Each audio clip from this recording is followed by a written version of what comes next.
बिस्मिल्लाहिर्रहमानिर्रहीम। My dear students, मुझे उम्मीद है कि जो पहले 4 लेक्चर हैं वो आपको अच्छी तरह याद होंगे। आज हमने ये 5वां लेक्चर, आज से मैंने ये टेक्निक की है कि जो लेक्चर मैं बोर्ड पर दूँ उसके नोट्स बाद में आपको ऑनलाइन जो है वो भेज दिए जाएँ, ताकि बाद में आप उसको डाउनलोड करके आसानी से समझ सकें। तो जो आज का लेक्चर है उसमें सबसे पहले तो मैंने देखा है, लिखे हैं कि ये जो नेगेटिव फीडबैक वाला चैप्टर है इसमें शॉर्ट क्वेश्चन जो हैं वो कौन कौन से एग्ज़ाम में अक्सर आते हैं। तो उसमें से ये मैंने 5 शॉर्ट क्वेश्चन जो हैं वो प्रीवियस पेपरों से लिए हैं और उनके आंसर लिखे हैं। पहला क्वेश्चन ये है कि what is phase relation between feedback voltage and input voltage. Question number 1, what is the relation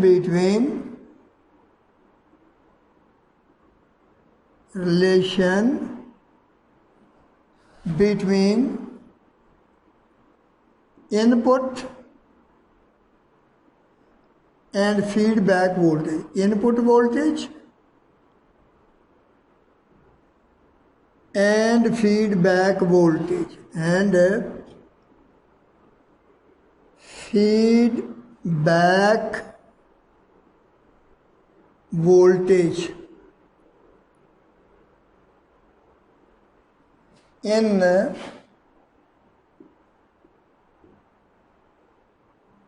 negative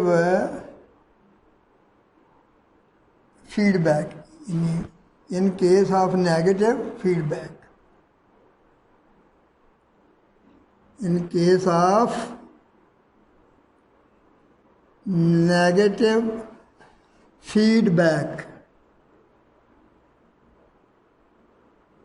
इसका मतलब ये है कि नेगेटिव फीडबैक में जो सिग्नल वोल्टेज है और जो फीडबैक वोल्टेज है उनका आपस में फेज रिलेशन कौन सा हमने मालूम करना है, फेज रिलेशन।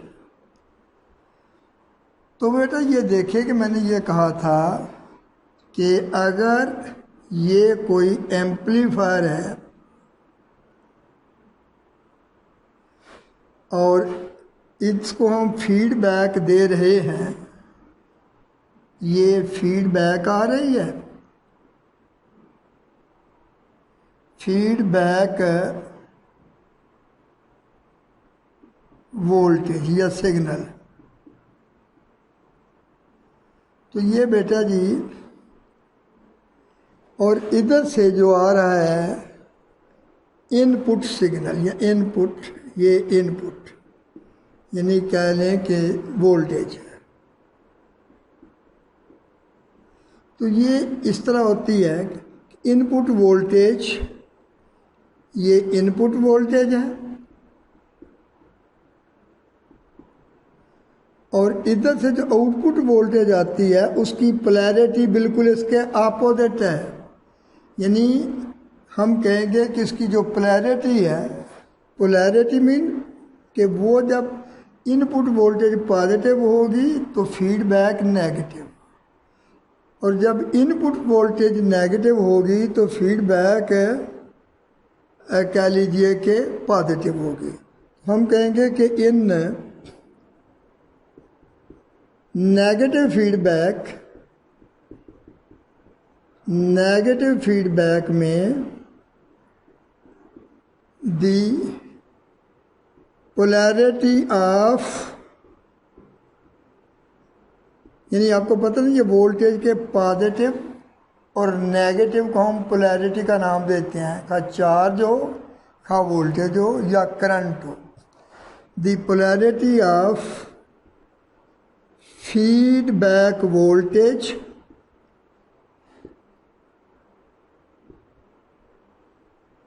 इज अपोजिट, वो अपोजिट होती है to input voltage, input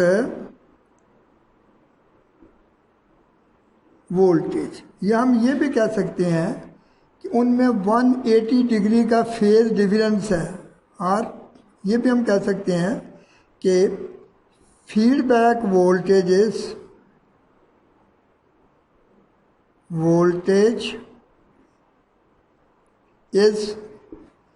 180 degree out of face with the input signal।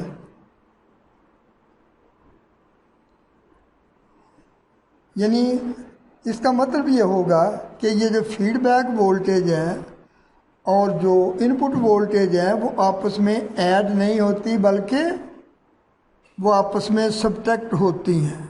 और वो जो नई वोल्टेज बनती है वो होती है VS माइनस VF, के जो दोनों को कंबाइन करके जो बनती है नेट, यानी कह लिए जो फीड होती है इसको इनपुट, वो VF और VS के डिफरेंस के इक्वल होती है। दूसरा जो क्वेश्चन है, क्वेश्चन नंबर 2, ये वो क्या नोट किया गया है,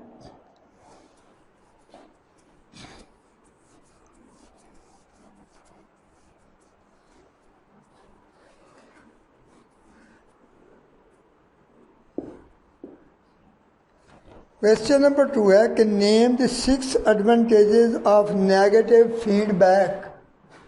राइट 6 एडवांटेजेस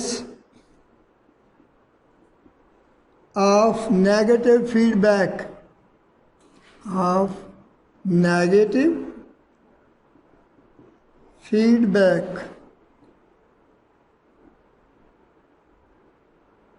कि नेगेटिव फीडबैक के 6 फ़ायदे लिखें। तो उसका आंसर ये होगा, following are 6 advantages, 6 advantages of negative feedback, negative feedback. तो 1 बाय 1 क्या होगा। Number 1, high input impedance, higher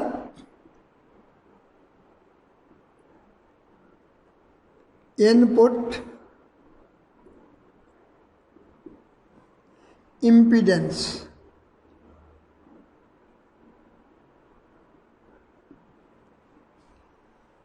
Number 2, lower output impedance,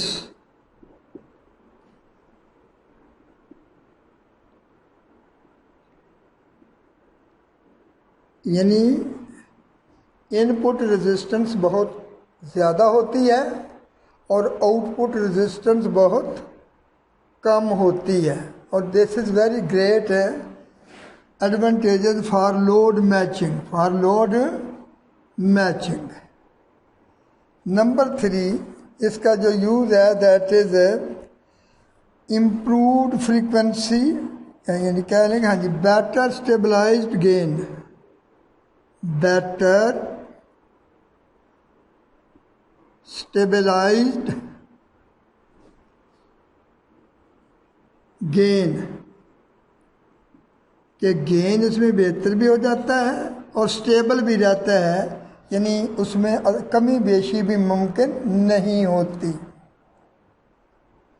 number 4, improved frequency response, improved frequency response.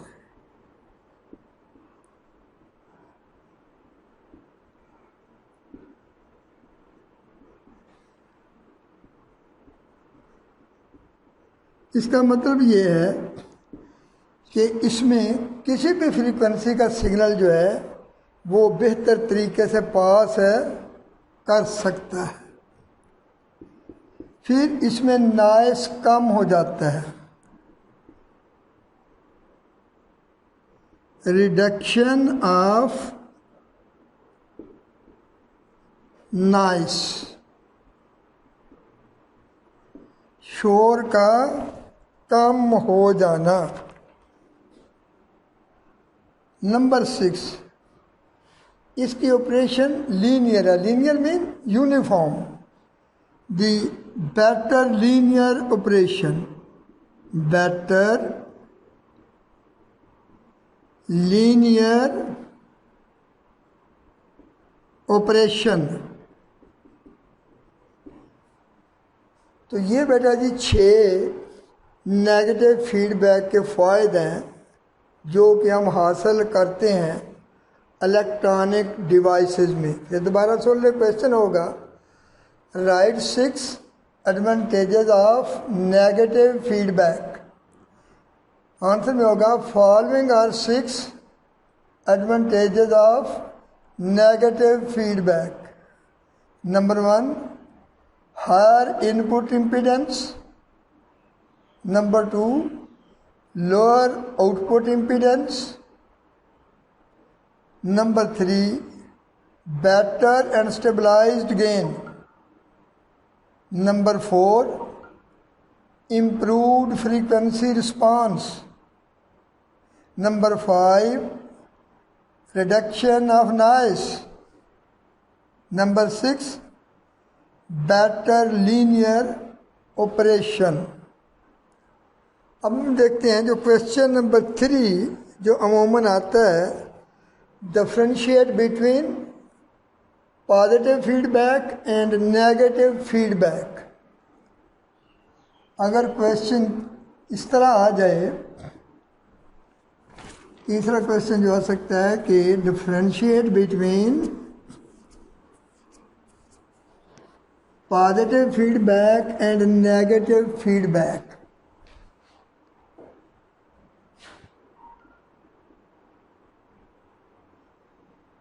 Differentiate between positive feedback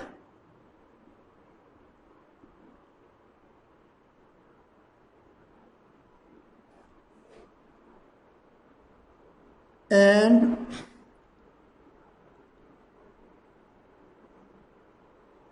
negative feedback.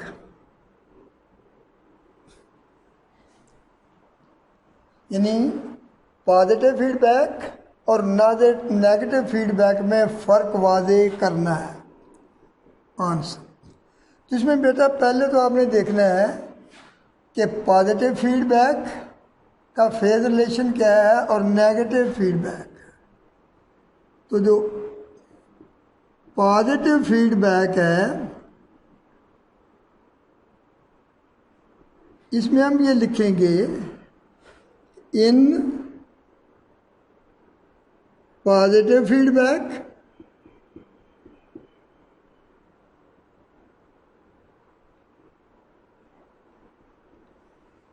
The polarity of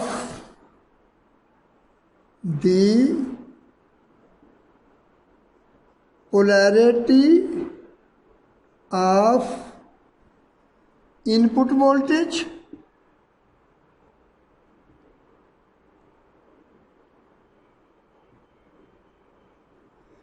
and feedback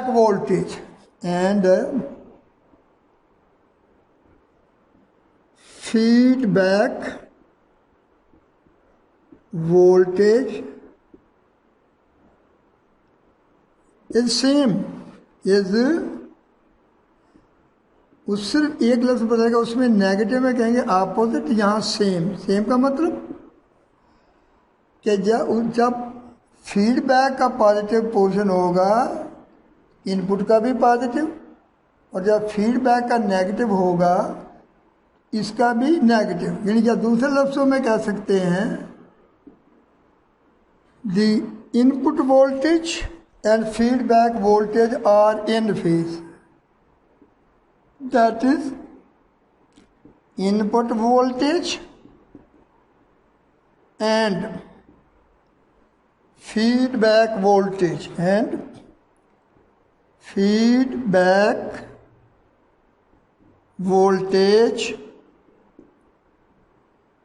are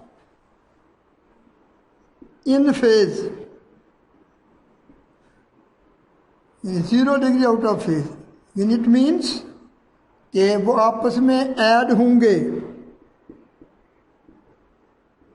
It means the feedback voltage is added up in the signal.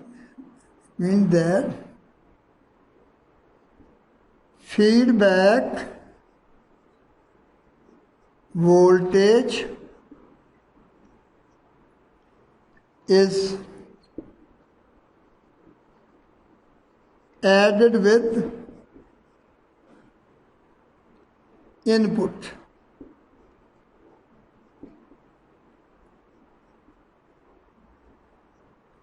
That is, जो दोनों को मिलके नई input voltage बनेगी वो कह लें Vs plus Vf या Vi प्लस Vf. और इसका कहा था कि क्या होगा इसका फ़ायदा, कि ये कहते थे इसमें कि गेन इंक्रीजेस. गेन, इसके एडवांटेजेस क्या होगा,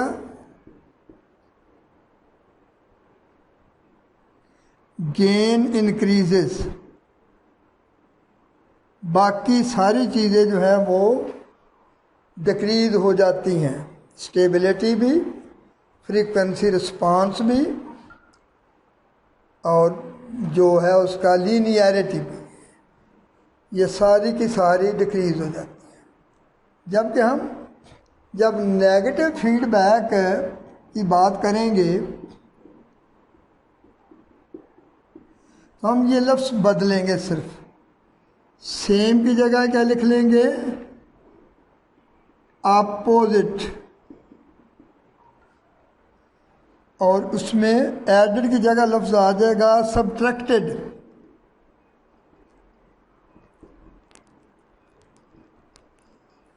और फार्मूला में इस माइनस प्लस की जगह क्या आ जाएगा, minus.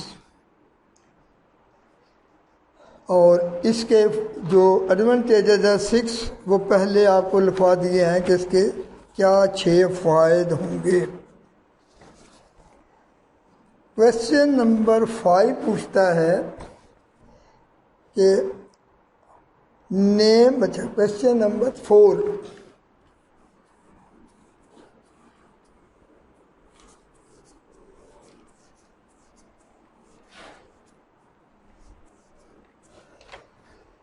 name the factors which affect the gain of an amplifier.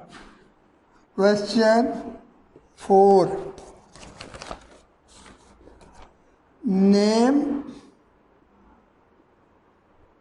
3 factors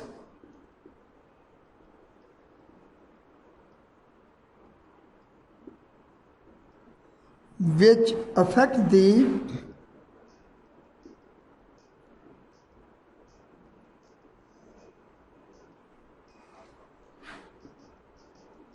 gain of an amplifier. Gain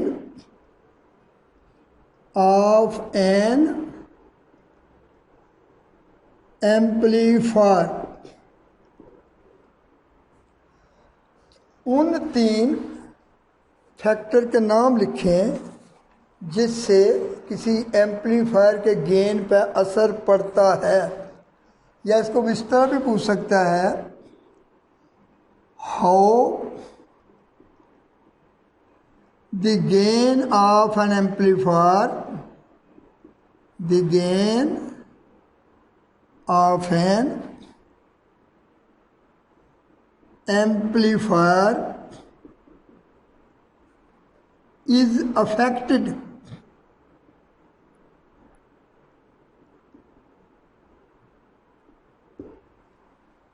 कि किसी एम्पलीफायर के गेन कैसे अफेक्ट होता है, कैसे मुतासर होता है। तो बेटा इसके आंसर में वो हम 3 फैक्टर्स हैं जिनका नाम लिखेंगे जो गेन को अफेक्ट करते हैं। हम कहेंगे following are 3 factors, following are 3 factors which affect the gain of an amplifier, which affect the gain of an amplifier.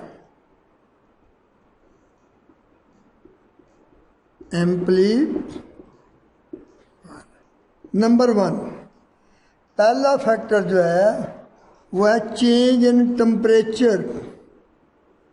Change in temperature, जब सराउंडिंग का टेम्परेचर बढ़ता है, आपको पता है कि ये जो एम्पलीफायर है ट्रांजिस्टर से बनते हैं और ट्रांजिस्टर सेमीकंडक्टर से तैयार होते हैं और उनकी कंडक्टिविटी जो है that depends very much on temperature. ज़रा सा टेम्परेचर बढ़ने से फ्री चार्ज कैरियर की तादाद में बहुत ज़्यादा इजाफा हो जाता है, जिससे आउटपुट में खातर खा तब्दीली आ जाती है। तो जो पहला फैक्टर है वो है चेंज इन टेम्परेचर। दूसरा है by changing the supply voltage, by changing supply voltage. ये वो वोल्टेज जो हम बायसिंग की सूरत में ट्रांजिस्टर को या एम्पलीफायर को सप्लाई करते हैं उसमें कमी बेशी हो जाए। जैसे आपको पता है कि ज़रा से सिग्नल वीक हो जाएं तो टीवी या आपके मोबाइल वगैरह की परफॉर्मेंस पे या इंटरनेट पे ख़ास तौर पे कितना असर पड़ता है, जिसको हम कहेंगे कि change in the supply voltage. Number 3, change in parameter of transistor. Change in parameter of transistor. ये बेटा जिस वक्त होता है जब आप डिवाइस कोई कंपोनेंट तब्दील करते हैं, पहले ट्रांजिस्टर की जगह कोई नया ट्रांजिस्टर लगाते हैं तो उसकी स्पेसिफिकेशन तब्दील हो जाएगी, इनपुट रेजिस्टेंस भी चेंज हो जाएगी, आउटपुट रेजिस्टेंस भी चेंज हो जाएगी। और ये जो किसी ट्रांजिस्टर की ज़ाती अंदरूनी रेजिस्टेंसेस होती हैं और फिर जो होती हैं जो जंक्शन वोल्टेज, वो हर एक के लिए अलग अलग होती हैं क्योंकि वो कंपोजिशन पर डिपेंड करती हैं और कितनी भी एहतियात करें हर 2 ट्रांजिस्टर की कंपोजिशन की रेशो में कुछ ना कुछ फ़र्क ज़रूर होता है। तो जब हम किसी डिवाइस में फिर कोई ट्रांजिस्टर तब्दील करेंगे तो उसके पैरामीटर भी चेंज हो जाएंगे, उससे उसकी गेन पर भी फ़र्क पड़ेगा। जैसे आप किसी गाड़ी का पुर्जा तब्दील करें तो ज़रूर उसकी कारकर्दगी पर थोड़ा बहुत अफेक्ट होगा। जो 5वां क्वेश्चन है, how can we reduce these effects, कि हम इन अफेक्ट को कम कैसे कर सकते हैं, कि किस की मदद से हम ये असरात जो हैं वो रोक सकते हैं।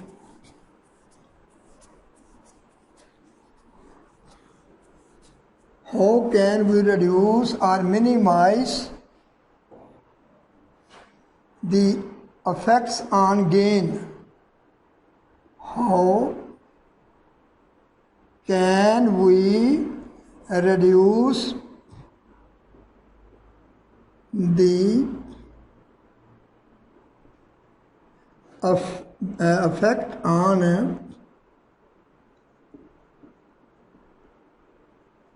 gain of an amplifier, gain of an amplifier. Amplifier के गेन में जो तब्दीली आती है, इफेक्ट होता है, उसको हम कैसे कम कर सकते हैं, यानी कैसे गेन को हम स्टेबल कर सकते हैं। तो बेटा जी उसका आंसर होगा these effects can be reduced with the help of negative feedback. Answer. The effect on gain can be reduced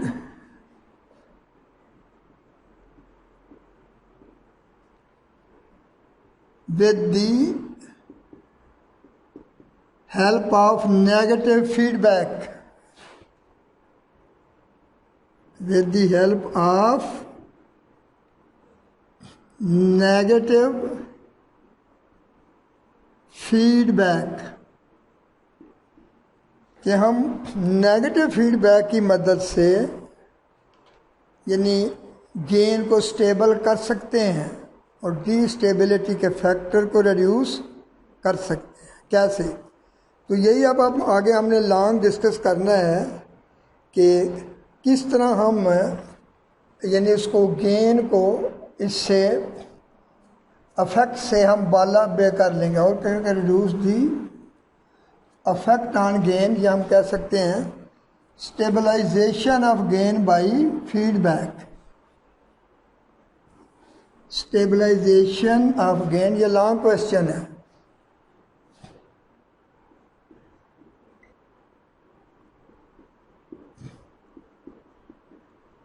stabilization of gain bye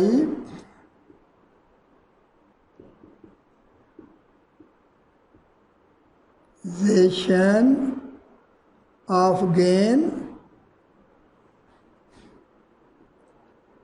by negative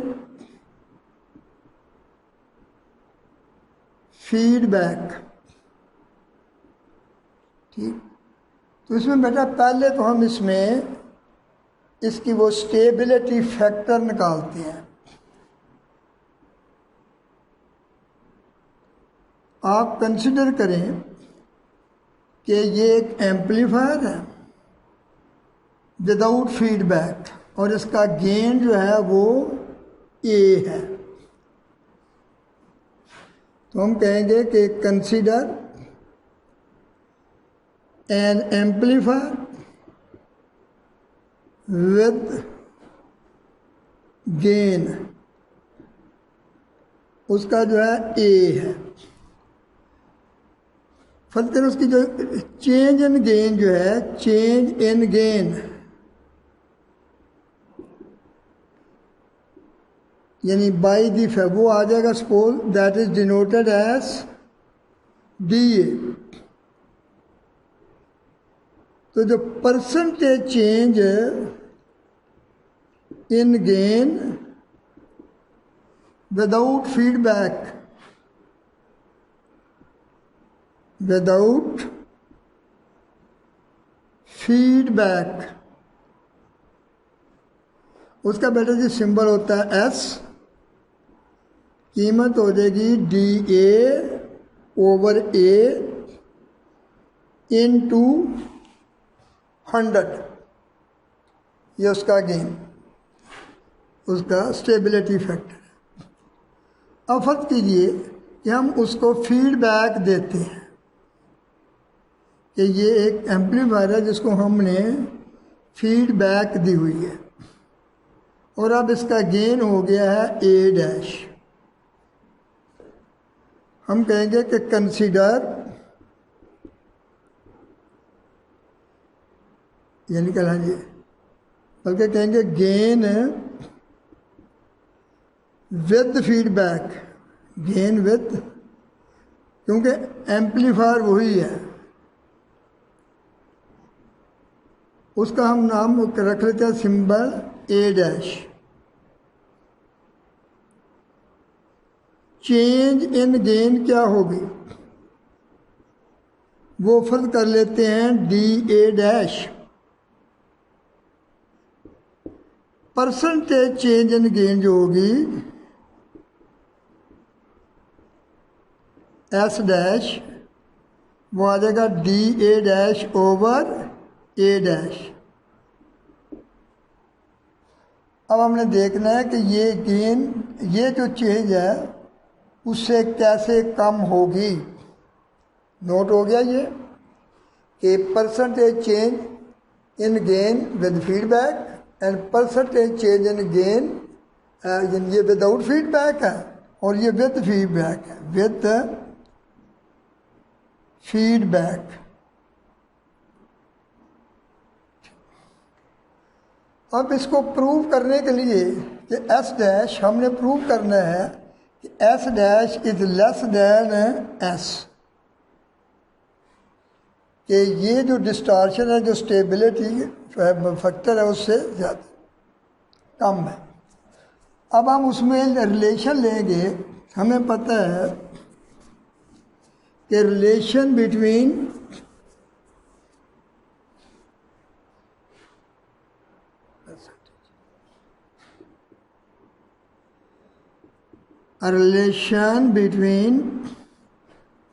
gain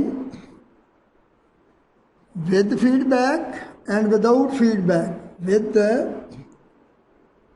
feedback and without feedback,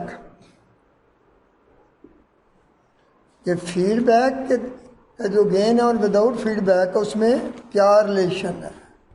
तो बेटा वो relation था A dash equal to A divided by 1 plus A beta. अब आपको पता है कि change मालूम करने के लिए विद रिस्पेक्ट टू टाइम या पोजीशन या कोई भी, हम उसका डेरिवेटिव लेते हैं। तो differentiating equation first with respect to A, कहेंगे कि डिफरेंशिएटिंग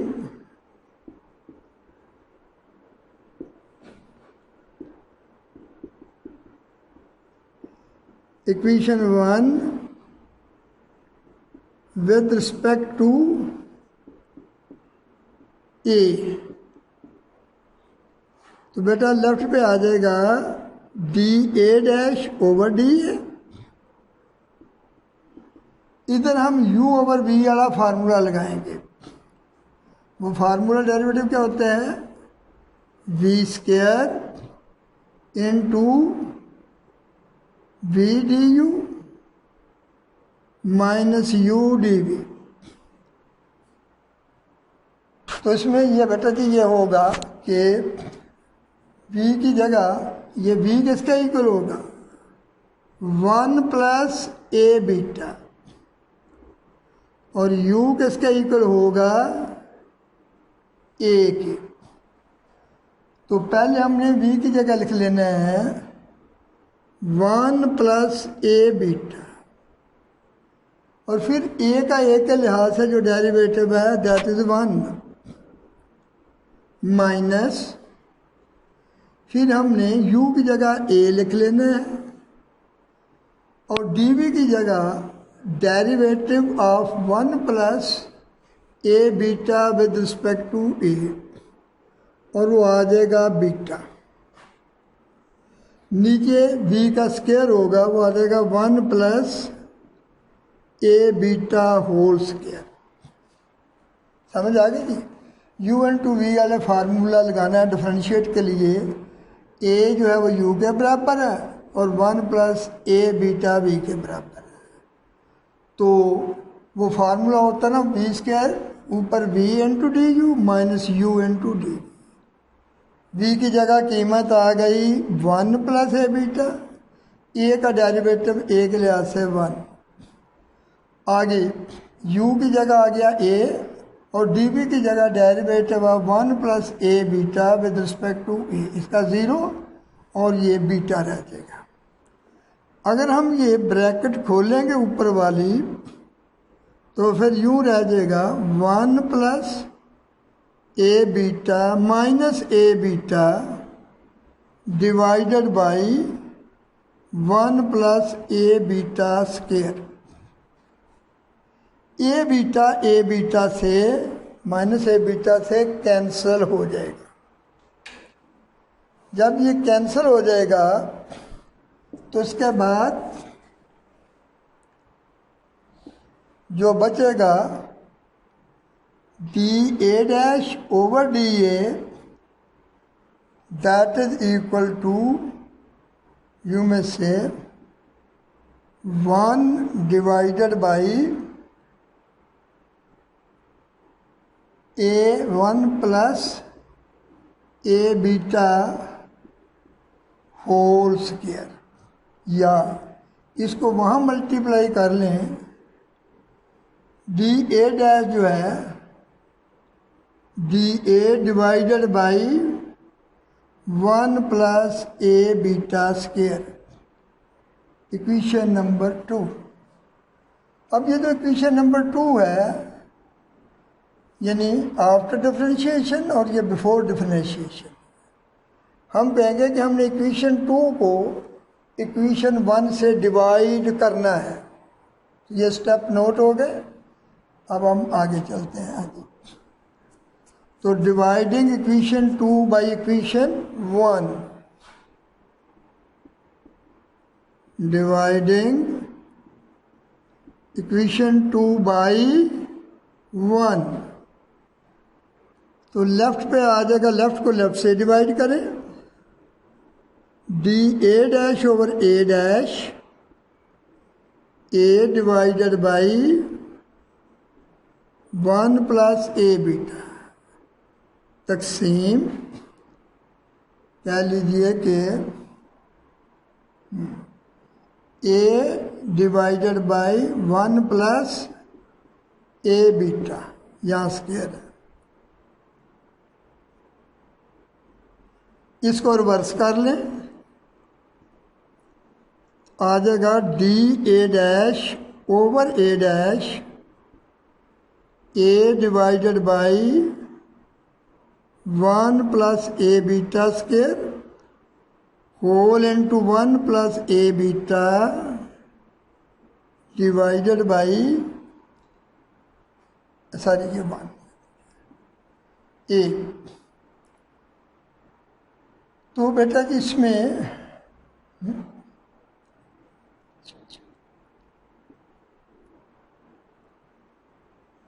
ये एक फैक्टर इससे कैंसल हो गया, एक रह गया, बाकी पावर ये स्क्वायर है ना, एक कैंसिल हो गई।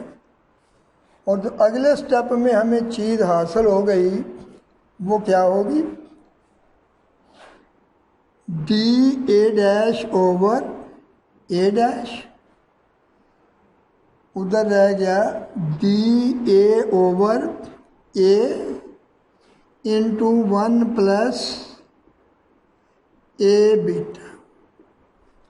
अब इसको परसेंटेज चेंज करने के लिए multiply by 100 on both sides, तो D A dash upon A dash into 100 equal to D A upon A into 100 into 1 plus A beta. अब what is this, percentage gain after यानी this S dash, this is equal to S divided by, चूँकि ये factor एक से ज़्यादा है, इसका मतलब है S dash is less than S, कि उसमें जो परसेंटेज चेंज है वो जितनी विदाउट फीडबैक थी विद फीडबैक उससे कम हो गई है, यानी ये तब्दीली उससे कम हो गई है। अब अगर हम ये कहें कि हम इस तब्दीली को का कंप्लीटली भी ख़त्म कर सकते हैं कि ये तब्दीली हो ही ना और गेन 100% स्टेबल हो, आंसर होगा यस। कैसे? फॉर 100% स्टेबिलिटी, फॉर 100% स्टेबिलिटी, उसमें हम ये करते हैं कि अगर हम फर्ज करें कि let A and beta have very high value, have very high value, फर्ज करें हम कहते हैं कि ए उसका 1000 है, बीटा जो है वो पॉइंट कह लीजिए कि हाँ जी 10,000 और बीटा जो है suppose that is equal to 0.2, तो या 0.5 कह लीजिए। इसके बेटा जी जो जो ए बीटा की कीमत होगी दिस इंटू 0.5 वो आ जाएगी 2500 तकरीबन, और ये कीमत जो है वो 1 के मुकाबले में बहुत ज़्यादा। देखो ना हमारी फार्मूला क्या था, S dash is equal to S into 1 plus A beta. इस हालत में ए बीटा जो होगा that is very very greater than 1, तो हम इस 1 को नेगलेक्ट कर सकते हैं। देन फिर जो 1 प्लस ए बीटा होगा उसको हम सिर्फ ए बीटा के बराबर ले सकते हैं। जब इसको सिर्फ ए बीटा के बराबर लेंगे तो ऊपर क्या आ गया, यानी क्या लें ए ओवर 1 प्लस, बल्कि ये देखिए यहाँ से नहीं करें बल्कि अब इस तरह कर लें कि गेन को डायरेक्ट ले लें। जो गेन होता है उनके दरमियान ये रिलेशन है 1 प्लस यानी ए बीटा, और अगर ए बीटा बहुत ज़्यादा 1 की निस्बत तो हम 1 को नज़रअंदाज करके नीचे सिर्फ टर्म रह जाएगी ए बीटा।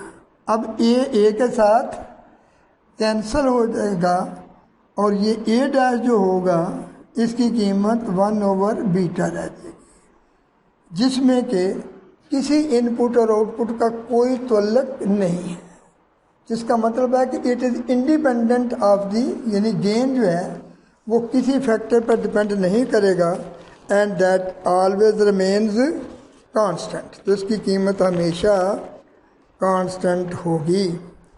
तो ये थी बेटा जो आज का लेक्चर है, इसके मैं आपको नोट्स जो मैंने बनाए हैं वो भी साथ ही सेंड कर दूंगा ताकि इजीली आप समझें। अब हम शॉर्टकट में दोबारा इसकी समरी जो है वो एक दफ़ा रिपीट करते हैं कि शॉर्ट क्वेश्चन जो मैंने इस पेपर दिए जिसमें आते हैं। तो पहला शॉर्ट क्वेश्चन ये है कि what is phase relation between feedback voltage and input voltage in negative feedback. In negative feedback, the polarity of feedback voltage is opposite to the input voltage. That is, they are out of phase by 180 degree. कि जब input का crust होगा तो feedback का trough, और जब input का trough होगा तो फीडबैक का क्रस्ट।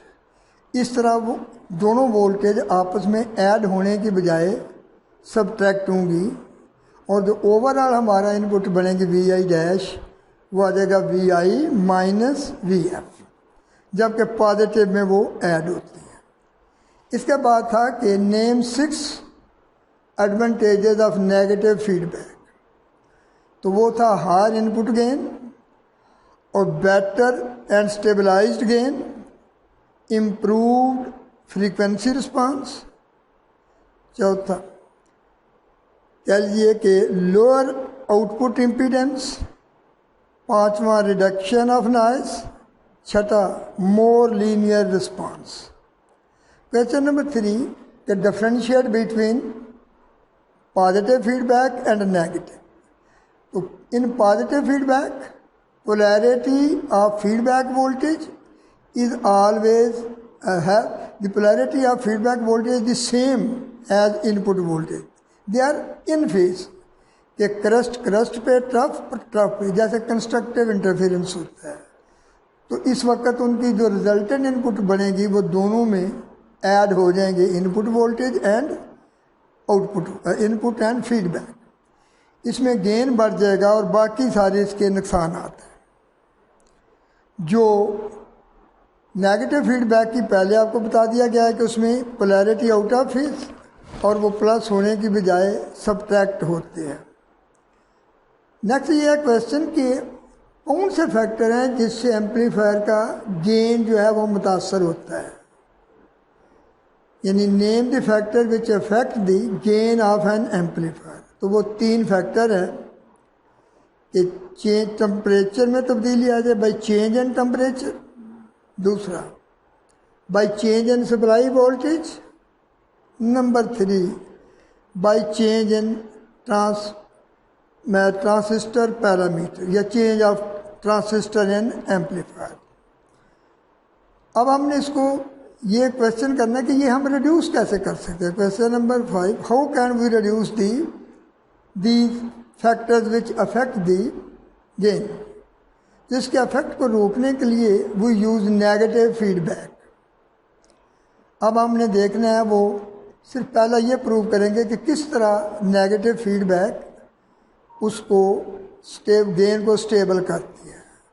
तो उसमें हम एक एग्जांपल के तौर पर ट्रांजिस्टर लेंगे।